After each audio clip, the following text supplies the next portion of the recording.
attaqué nañ fi suñu siège xaar ba guddi ñu attaqué suñu siège Yoff te yi ñuy wax yépp ñoom xam nañu ki ko def waaye jàppuñu ci kenn attaqué suñu siège ak ay jaasi boo yi fa newoon ñu song leen yàq matériel bi fa newoon jamonoy parrainage dem nañu ba sama kër wayjur bu jigéen foofu biir Ziguinchor attaques yi doyatul ñu jël ay nervi waaye bi fa gendarmerie la ñu yónni woon pour ñu dem di nangu ay fiche de parrainage ñu topp dossier boobu malgré les menaces et les intimidations le tribunal mujj condamné benn gendarme parce que moom lañ ci identifié woon condamné ko reconnaître ni moom moo demoon en violation de domicile réclamé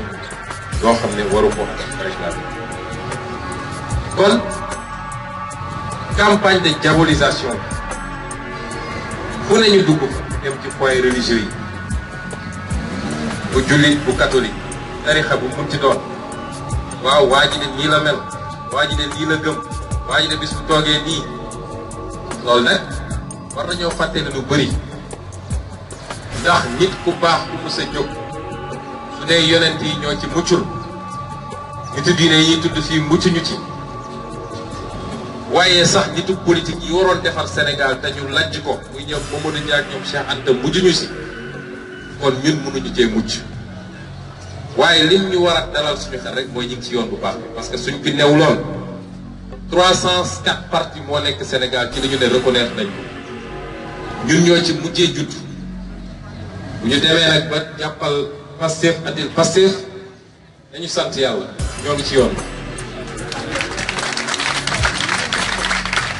waaye it nekk ci yoon bi dafa am lu mu tekki mooy système bi ñu jàmmarloo doole gi mu yor yépp dina ko dajale pour fexe ba mbir mi ndax saay parce que jàpp nañ ci mbir mi su yeggee intérêt Sénégal la waaye ñoom seen pertement la moo tax am na ku ko jun bi léegi gannaaw def nañu lii lépp sottiwu ndawu Sénégal yépp parce que fa nekk seen biir xol waaye yemul ci ndaw ñi cadre yi intellectuels yi diaspora Sénégal moo tax gis ngeen lañu fa am waaye yemul foofu parce que ñoom dañ doon wax parti élite la ak parti ndaw ñi tey fu ma génnoon fii doxantu chauffeur de taxi yeeg menuisier yeeg maçon yi ñoo may njëkk a interpellé mag ñi ñu doon wax ni dañoo ragal Pastef tey ñooy njëkk a jël seen téléphone di woote di joxe ay recommandation ay conseil kon mën naa ne sénégalais boo fi jël ànd na ak ñun àndul ak ñun waaye dinañ ci xolam su dee ci wàllu politique rek Pastef moo ci looloo tax nag amatuñu ay adversaire de ay noon lañu am ndax koo xam ne bu la mënoon rey tey rey la bu la mënoon tëj kaso tey tëj la kaso kooku dootul adversaire politique ennemi la am na ko junj léegi nag comme def nañu lii lépp sottiwut te nous sommes l'une des rares formations boo xam ne bañ nañu compromission demuñu dialogue national parce que ay tàppale la nee na moo gagné na gouverner ñun ñu opposé wu amul moyen bu mu mën a defee ci ñun pression parce que li yitteem mooy na fexe ba ñi ko war a mën a jaaxal yëpp ku nekk mu am fu mu la téye ba léegi forcé di nga ñëw toog wax ak moo tax nag complot ba day continuer te am na beneen niveau boo xam ne ma ngay door nag ajjuma bii ci assemblée nationale dina commencer assemblée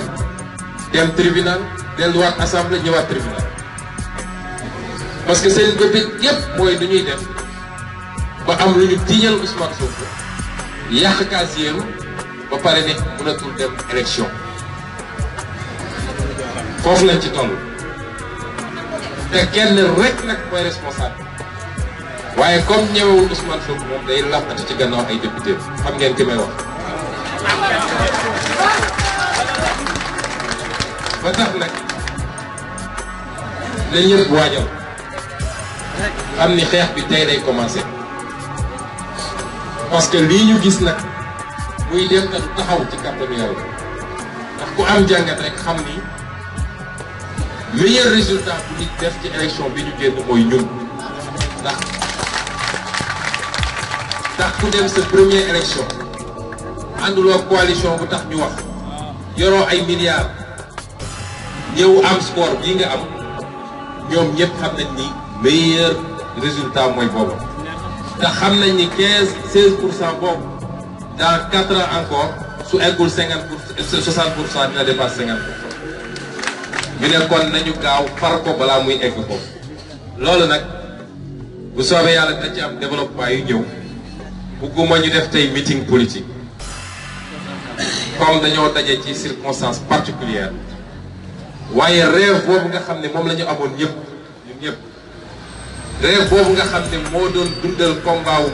may Reyama Sagna doon dundal combat Arouna Diédhiou doon dundal combat Maïmouna Diémé